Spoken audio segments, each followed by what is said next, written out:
football break.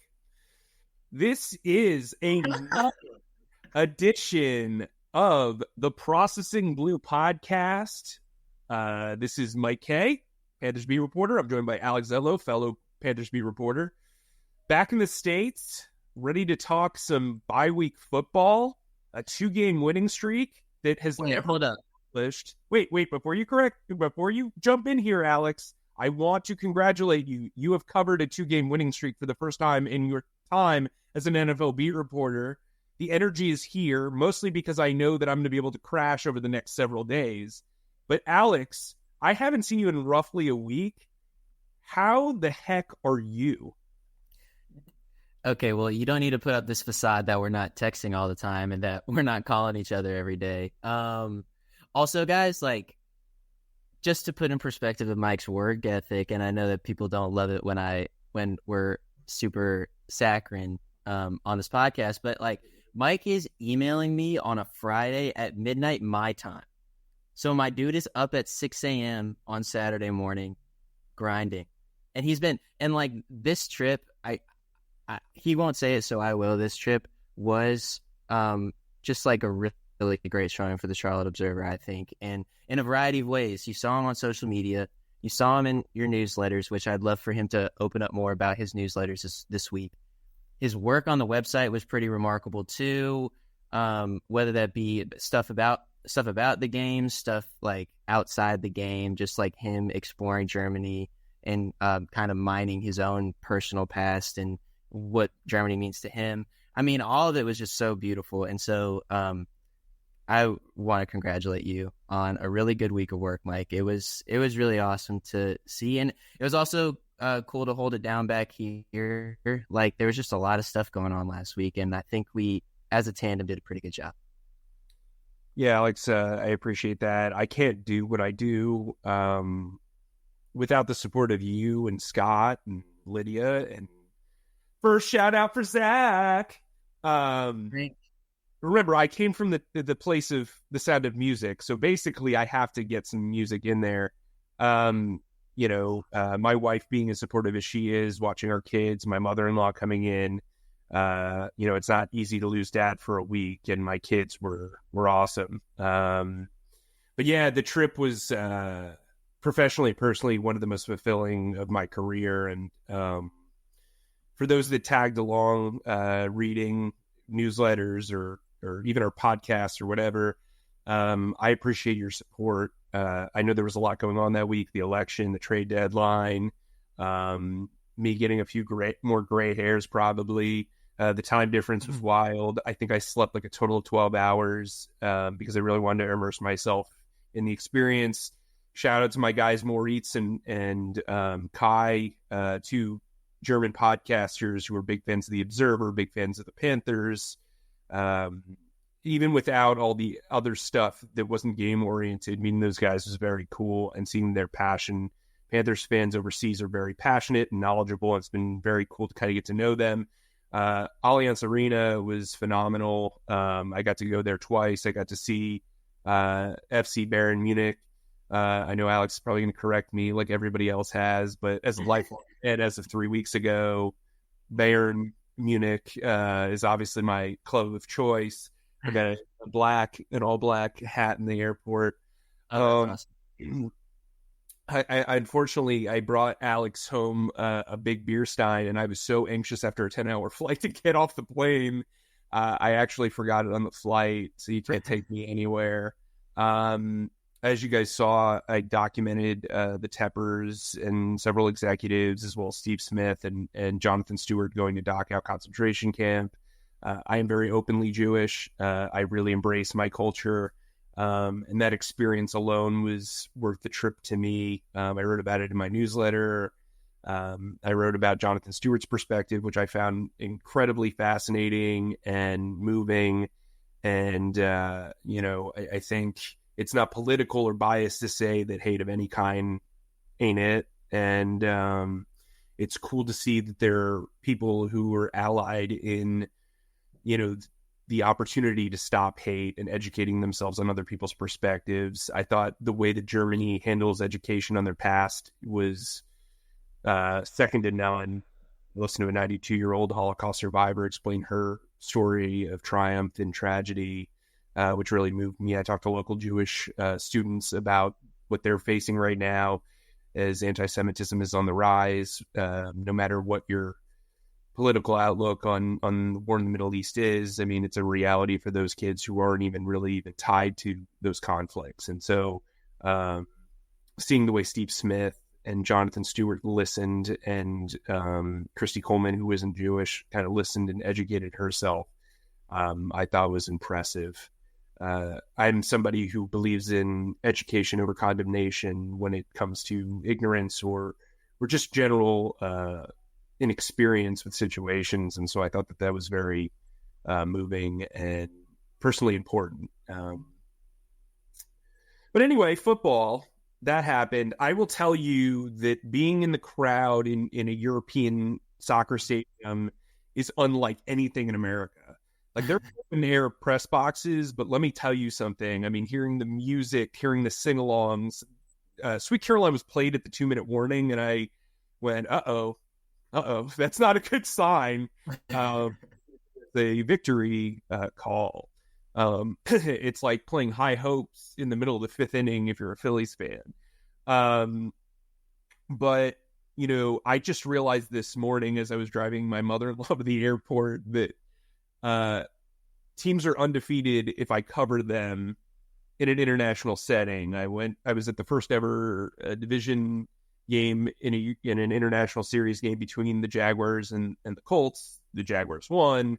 I was in England to cover an Eagles-Jaguars game. When I was covering the Eagles, they won, and now, you know, Germany, here it is. But we got a lot to unpack, so let's get into the game itself.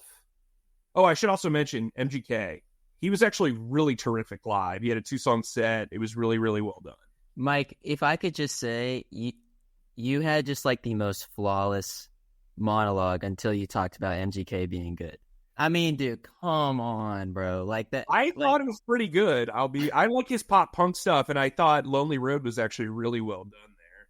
Well, that's so okay. Well, we're not going to go. If he rapped, it would have gone over like a fart in church. But like, I mean, like, he did like his stuff that's actually good. If I should say, I'm not saying I'm like, banging the drum for FGK, but I thought he did a really good job for a halftime show. And as somebody who has watched some pretty prolific halftime shows. Okay, all right, that's fair enough. We can settle this off air.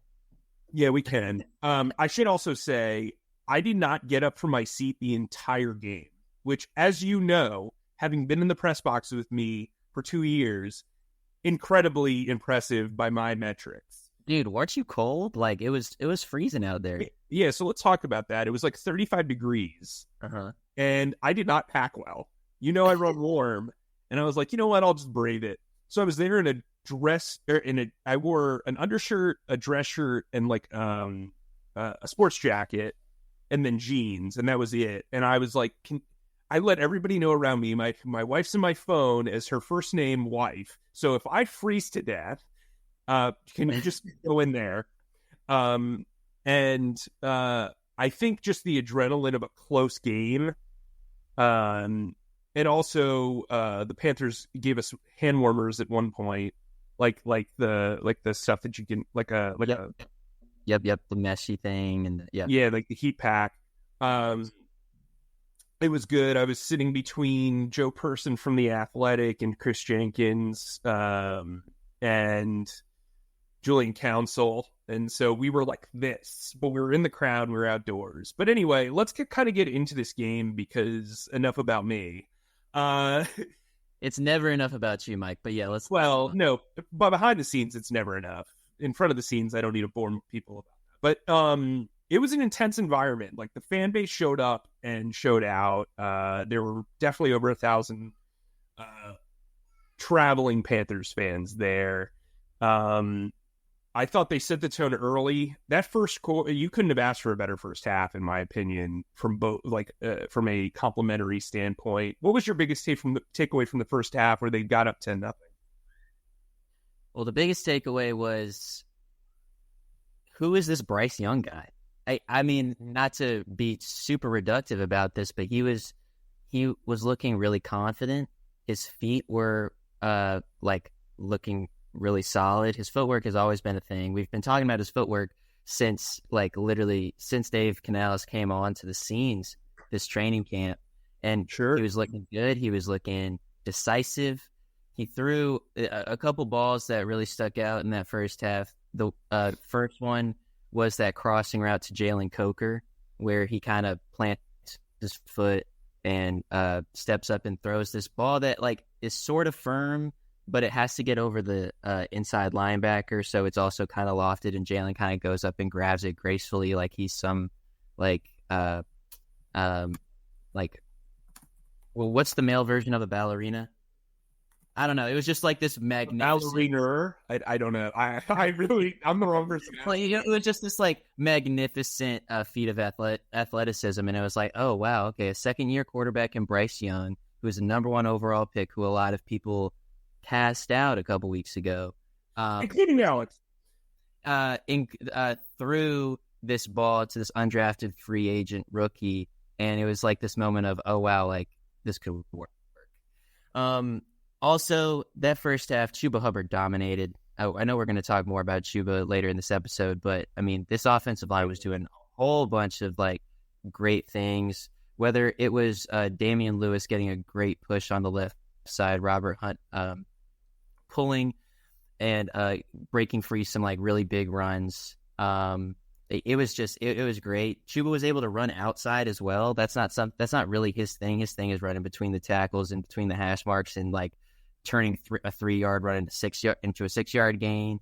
But he was breaking them out free, big time. The offense just looked explosive and competent. And honestly, when I think about it, the fact that they only scored 10 points in the first half is kind of weird. It's okay, well, this offense was running so good and this defense was playing so well, and even causing turnovers, and the Panthers could only figure out score one touchdown. In retrospect, it's a little concerning. But in the moment, it was okay, great. This offense is pretty good. Mike, what do you think about the first half? And then I also want you to talk about Bryce in a second. Yeah, I think defensively, it seemed like everybody was tackling to the ball, but let's talk about DJ Watt for a second, because you really documented how he had a lot to come back from. Surgery, another surgery, MRSA, blood clot. It was a tough road, and he played like he was shot out of a cannon. And I tweeted at one point, I said, he is getting around the edge so efficiently that he is going to get home in a matter of time. And I think it was maybe a handful of plays later, they tried that flea flicker on 3rd down, and he just engulfed, Daniel Jones like he was a dragon from Game of Thrones. It was, that was a hit that was felt towards the sideline, because I'll tell you, the Panthers went nuts. What I think is important when you identify culture is the way guys feel about everybody around them, and the way that they celebrated Wanham's triumph there. I think that set the tone for everything. Everything. I'm not talking just defense. I'm saying, yes, Bryce scoring the touchdown. I actually called the route, as you know I tend to do. I said, hey, this is going to be Jatavian Sanders on a crosser. And while there had to be a little bit of adjustment because of pressure, he was clearly the first read. There was no question he was the first read. And I think they called a very good first half. I do think it got kind of, flustered in the second half as the defense kind of wore down a little bit. But I do think, in general, I think Evero and Canales deserve a lot of credit. The special teams is kind of up and down, but I think overall, I think Johnny Hecker and Eddie Pinheiro were nails for the most part. I think this team is going to have to win dirty like this, right? They've only won games where they've held teams to 22 points or less. And look, they've gone up. Look, let's put this in reality. The Raiders, Giants, and Saints are all miserable right now. Bad teams. All teams with 3 wins or less. And so I think you have to put that into perspective. But I thought operationally in the first half, this team looked absolutely legitimate. And then I think you get into the second half where the Giants score they outscore the Panthers 17-10. And look, I think there are people that have said like this defense isn't built to play from behind. Well, they're really not built with a lead either, but I do think they made some, obviously turnovers made the difference, right? Like Josie Jewell gets one of the most insane interceptions I've ever seen. And I know people were comparing it to the week before when Xavier Legette had the ball stripped from, no, I thought there was absolutely no way this was an interception. It basically fell on him. Sometimes it's better to be lucky than good, right? And so Josie's had kind of a rough stretch here. Injured throughout, like didn't play very well in the first month of the season. He came up big. A'Shawn Robinson has really come on the past few weeks, forced a fumble that basically clinched the game. Daniel Jones is terrible. I know there are probably some people that are from Charlotte that have connections to him. I texted a few people. I said, it's going to be a hell of a Disney story when he becomes the next Taysom Hill in 2 years, because I just don't know how you can be successful with him throwing the football regularly. Yeah.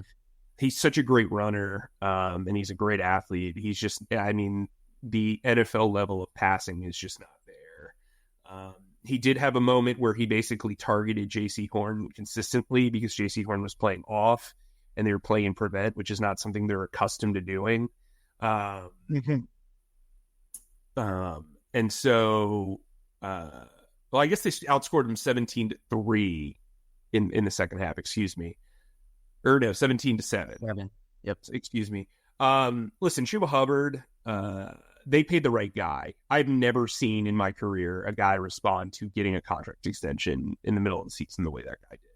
He is the new face of the franchise right now. I know people are going to get up in their, you know, they're going to clutch their pearls about paying another running back and investing all the stuff in Jonathan Brooks, but like he does everything the right way. He is the best culture guy on the team.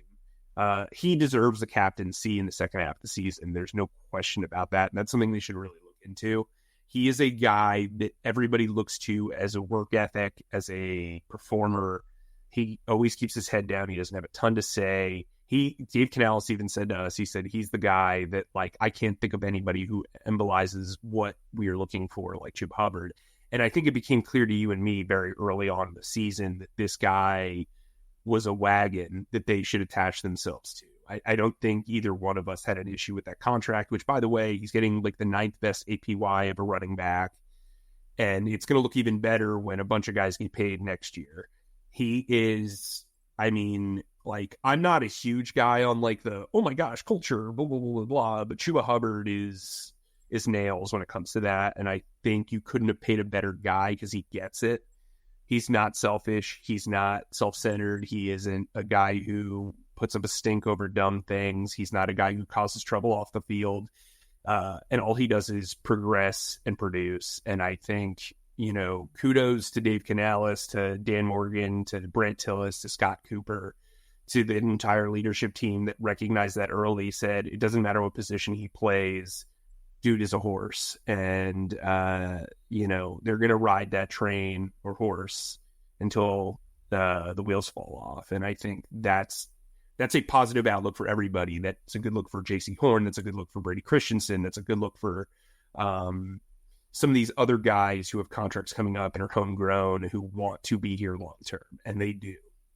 Absolutely. And Mike, just one quick thing on the Chuba Hubbard subject.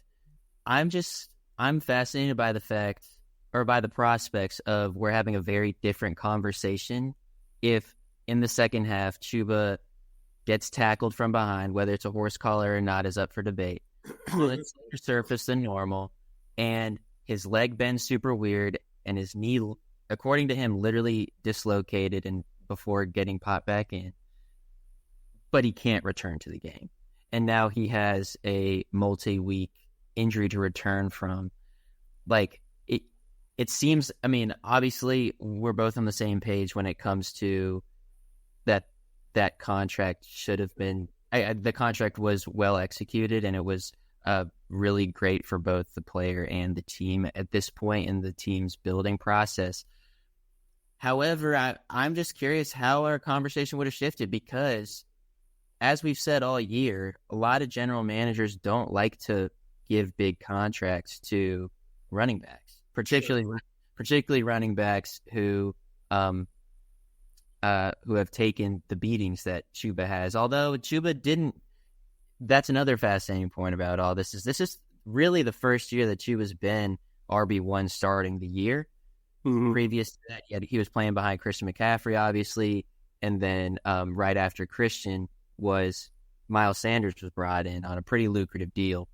And so I would understand how if Panthers fans would be a bit traumatized by, okay, we're paying a running back a lot of money. Sure. Again. That would have been a freak occurrence too on a hybrid field, as you and I have well documented the issue with grass versus turf. And listen, Dave Canales said Monday that there were several factors in not playing Jonathan Brooks. To me, I brought this up before the game. I brought it up before all that stuff. You and I have talked about it on the podcast, I believe, last week. I didn't feel comfortable playing a guy who hadn't played in almost a year on a foreign surface that you really didn't get to test out beforehand. Made very little sense to me. And we saw Miles Sanders get injured with a lower leg injury. We saw Ian Thomas go down with a lower leg injury. And those guys have a history of lower leg injuries. So to put a guy who has a knee injury out there didn't make a lot of sense. Oh, and by the way, they didn't really need him because Chuba Hubbard is a wagon and had a career high. He had 3 runs of over 25 yards, which isn't really necessarily, as you said, his game, but his ability to consistently make plays is phenomenal. Let's talk about Bryce a little bit, though. I mean, we need to move on, but he made some of the worst throws he's ever made, and also some of the best throws that he's ever made in the second half / overtime, right? Mm-hmm. There was that one that was super high to Chuba Hubbard in the flat and basically stalled all their momentum in that final drive. But prior to that, I think it was prior to that, he hit Xavier Legette on probably the most clutch dime throw to the sideline that he's made in his entire career. Incredibly impressed by that throw. It did seem kind of like the gas kind of came out of the tank there in that second half, but they did run the ball quite a bit and they were playing with a lead. I think this team has to learn how to play with a lead because it's just taken so long to get there. And I think that was part of the the issue, right, with this team, is they really haven't played with a lead very often over the last 2 years. And when you have all these young guys who aren't used to it and you're riding the Chuba train, by the way, shout out to Robert Hunt, Cade Mays, Nathan Lewis, Taylor Moton, Brady Christensen. The work they have done during this 2-game winning streak should, be in a museum. Like, it's really tough to shift offensive line, especially when you're moving one guy from center to left tackle. Your center was on another practice squad a month ago. Like, this is a unique situation. I also think it speaks to Joe Gilbert, Harold Goodwin, Khalili. I cannot pronounce his last name. I apologize because I also don't have it in front of me. But their entire 3-man weave of an offensive line coaching staff deserves a ton of credit. So does Brady Christensen. So does Cade Mays. But that's part of what allowed Chuba Hubbard to eat. And then, defensively, I texted you, I think, and a few other people. I go, oh, so this is the Dan Morgan offseason game. This is what this will be known as. Because, if you really think about it, Xavier Legette was great in the first half. So was Jalen Coker. It's clear that they're tired. They're getting overloaded with work and routes and everything. David Moore looked good. He made a couple of really important plays. Robert Hunt, Damian Lewis, Josie Jewell, who has a background with Evero. Ashawn Robinson. DJ Wanham, obviously. DJ Wanham, it was a good overall showing for the front office, and then I also think for the coaching staff in most moments. So anyway, they win on an Eddie Pinheiro field goal in overtime, as one does, off the turnover from Ashawn Robinson and Josie Jewell. It was very cold in that stadium. They were stoked. They changed in literally the smallest locker room I've ever seen. I was told that some players were forced to be outside the locker room when they were like having their victory thing because it was just so small. It's like it looked like basically the size. Each locker room is split up, and each locker room is about the size of the studio you're in right now. Maybe a little bit bigger than my kid's room that I'm in right now because he's wow. But that's remarkable. Yeah, I mean, it was impressive. Everybody was pumped. I appreciated the way that Chuba Hubbard answered questions afterwards because he was getting a lot of love and he remained humble, post game. And I think it was just very cool to see how genuinely appreciative Deshaun Williams, J.C. Horn, Jordan Fuller were for DJ Wanham, and all those guys have gone through their own struggles, so they could kind of appreciate it. We've kind of documented all three of their struggles, right? Like, so moving on, I kind of wanted to talk about, I know we spent a lot of time on the game, and this is probably going to be a little bit longer than the normal podcast, but I wanted to talk about, our outlook on Evero and Young. Those are the two kind of most polarizing dudes right now because of the first half. But coming off this 2-game winning streak, I'm just curious, has your opinion on Young changed at all? It is important for me as a journalist to stick to what I have thought in a loss as well as in a win, particularly when, as I've said a couple times on this podcast, seasonal success isn't the priority for the Panthers. That said, my outlook has changed slightly. Among the reasons why, his wide receiver room now, I'm talking about Bryce Young here, his wide receiver room is looking kind of good, or good as a stretch. There's upside, right? There's upside thank you. There's upside for this wide receiver room in the second half of the year. You got Adam Thielen coming back as he just got activated up to the 53-man roster on Tuesday afternoon. You got Xavier Legette looking like the rookie wide receiver that the Panthers traded up for in the first round for.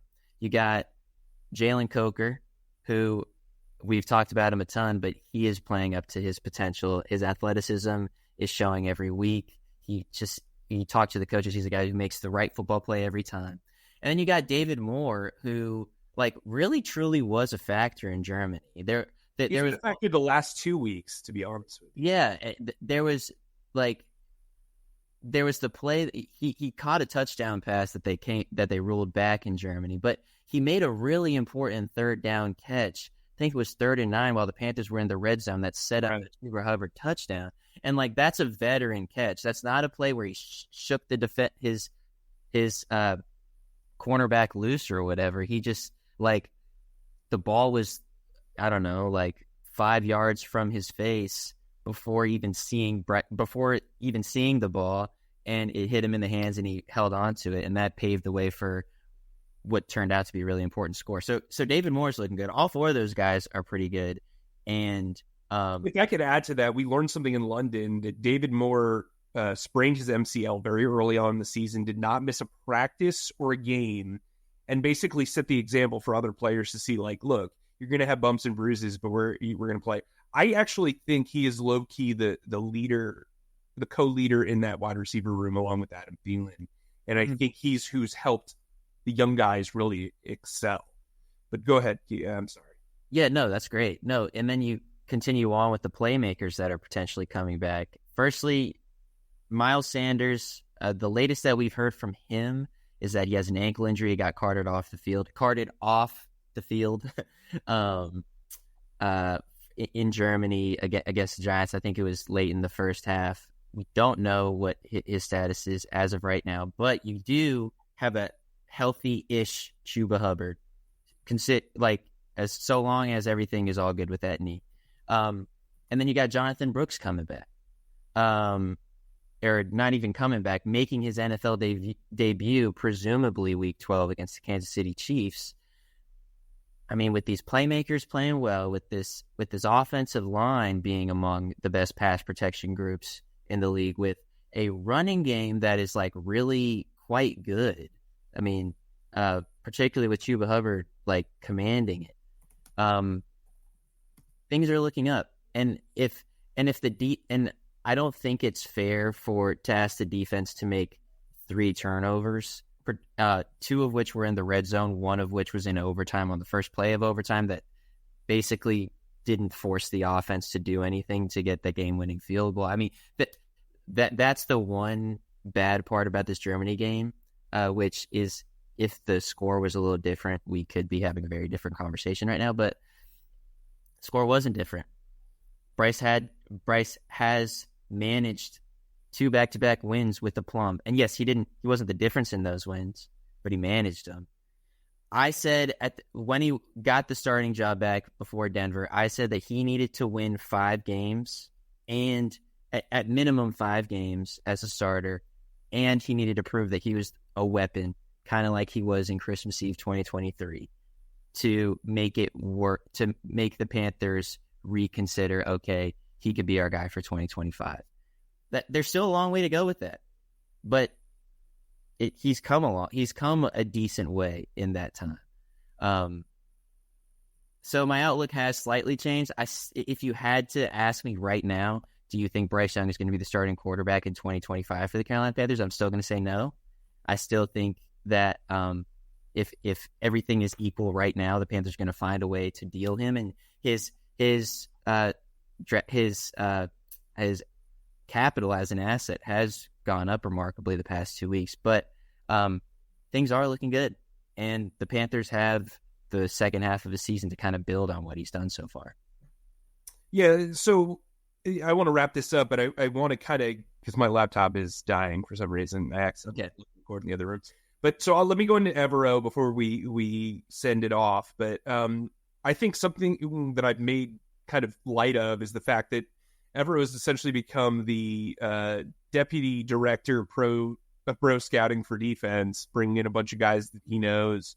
But frankly, the guys that he knows stepped up for him big time in Munich, and I think that speaks to the culture and the scheme that he is trying to create. I think A'Shawn Robinson, Josie Jewell, Jordan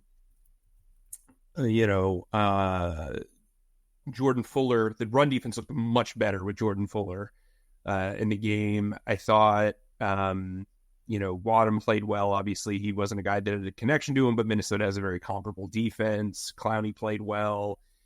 Overall, I thought it was just a good showing, and we've seen the defense kind of respond of late. I think they're tackling better. I think that they are a much more aware unit right now. It's taken a while. I mean, I don't think it's a great reflection of him, but I do think the talent on that side of the ball came in pretty paper thin. They're also missing their best player, and Derek Brown. They've had a ton of injuries. So maybe we should give him a little grace there. But I think Evero is still a talented defensive play caller. I think he's a really good influence on the locker room.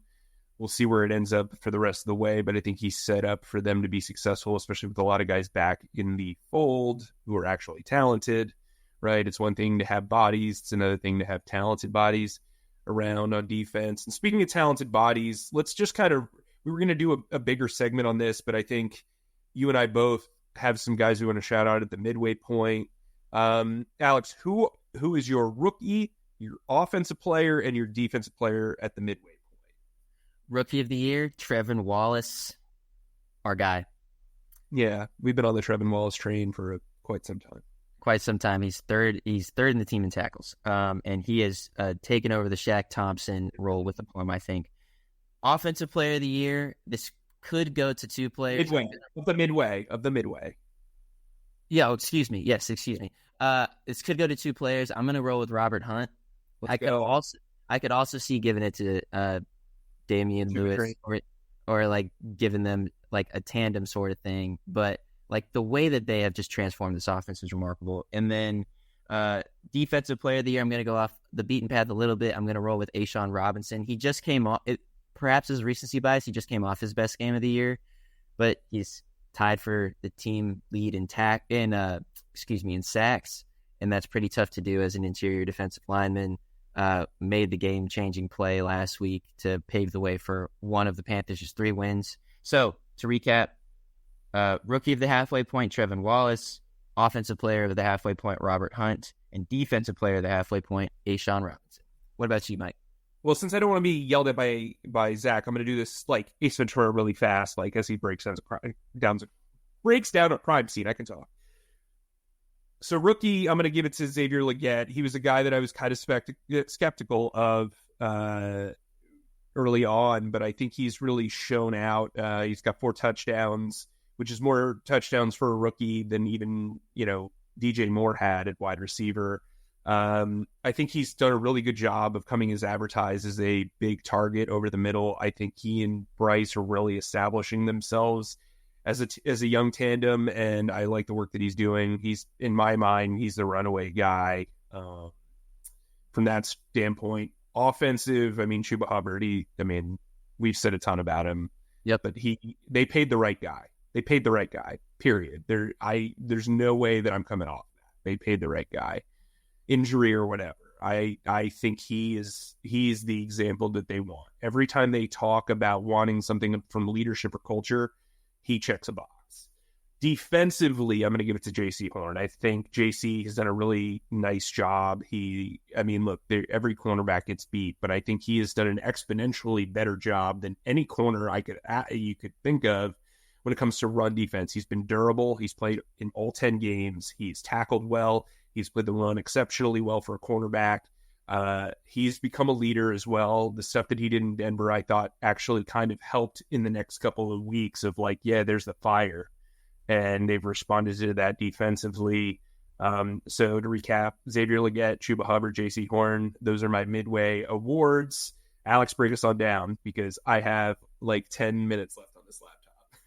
Thanks, as always, for listening to our pontifications on all things Panthers with Mike Kaye and myself and our wonderful producer, Zach Dennis. Man, I really should have learned this in German and done this in German. Anyway, okay, we're moving on. Please subscribe and follow us on Spotify, Apple Podcasts, or wherever you get your podcast by searching Processing Blue. And if you watch us on YouTube, please subscribe to our YouTube channel and click on the bell icon to get notified whenever new episodes drop. And finally, please be sure to stick to charlotteobserver.com for all your Panthers needs. Stay humble, stay creative, and Mike Kaye, keep processing. That's a wrap, Zach.